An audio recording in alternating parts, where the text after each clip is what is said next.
Hey everybody, Jeff Schneider here, and today I'm going to answer the question, does studying music theory make you a worse musician?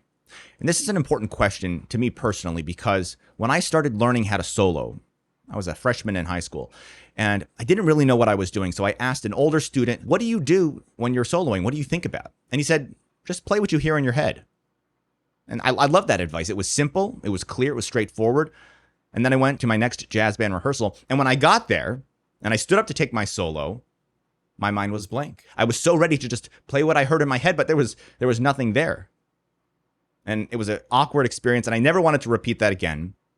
So I vowed to throw myself into music theory so that I'd have something to play. I learned all the scales, the chord tones, the modes. I learned how the chords worked and related to one another so that when I went to my next rehearsal, I stood up to take my solo and I had something to play. But the problem was, it wasn't music that I was playing. I was playing math. There was a disconnect. There was a gap between what I was doing and what I wanted to be doing. I wasn't connected to the music because I was so engrossed in the music theory. The thing is, music theory is a language. It's a language that we use to talk about music, but it's not the music itself. So there's this old story about a Zen master who's sitting around with his students, and he points to the moon and he says, "Don't confuse my finger for the moon." Music theory is the pointing finger. Music is the moon. And so many people get so focused on that pointed finger that they lose sight of the moon. They lose touch with the music. And this was my case. This was my situation all throughout music school. And it only got worse because when I got to music school, I was even more engrossed with the music theory. I was in a music theory class multiple times a week. I had multiple music theory textbooks, and I was learning all of this crazy, cool stuff. But every time I went to actually apply it in a performance setting, it just felt like I was playing the math, not the music. So how do you connect to the music? How do you bridge that gap? The answer is not more music theory, it's ear training. But here's the paradox, because ear training requires at least some knowledge of music theory. And to be clear, when I say music theory, I'm talking about the names of notes like C sharp, E, all the way to the more advanced stuff like the names of complex scales like Mixolydian flat 2, flat 6. The whole spectrum there is music theory. So in order to bridge that gap, yes, you need to do ear training, but most ear training requires some music theory knowledge. Now, there are some ear training exercises that one can do that don't require music theory. For instance, if you're singing a melody or a solo and you want to sing it note for note with great accuracy, you don't need to know what the names of any of those notes are. Or say you're singing a bass line to a song. Again, you don't need any music theory to do that.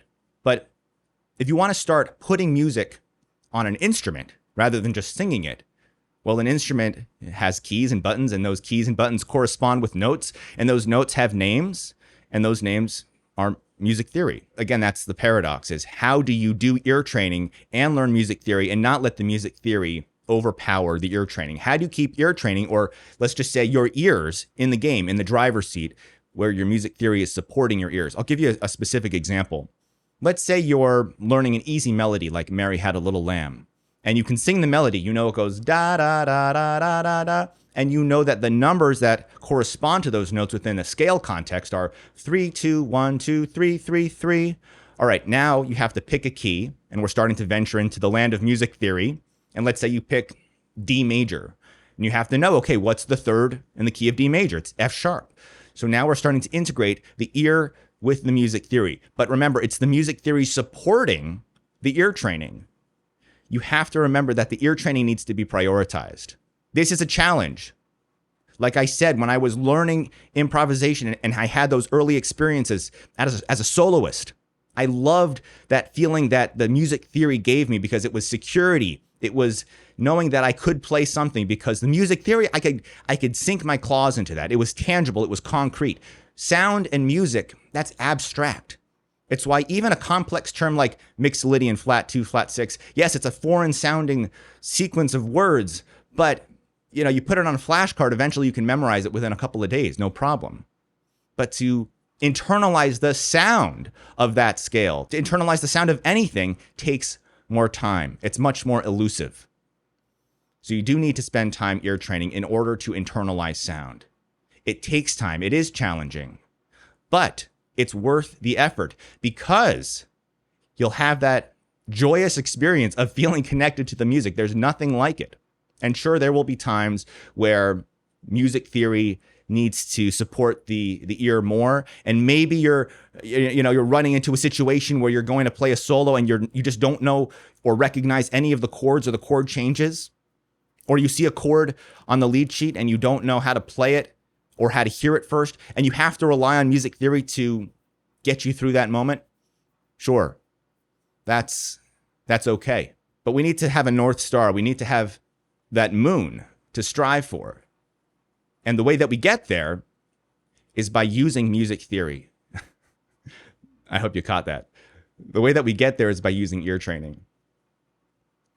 Let the music theory support your ear training, not the other way around. Train your ears. Sing. Identify what you're hearing. There are lots of ear training exercises out there. I've covered some on my channel. But make sure that your North Star is to play what you hear.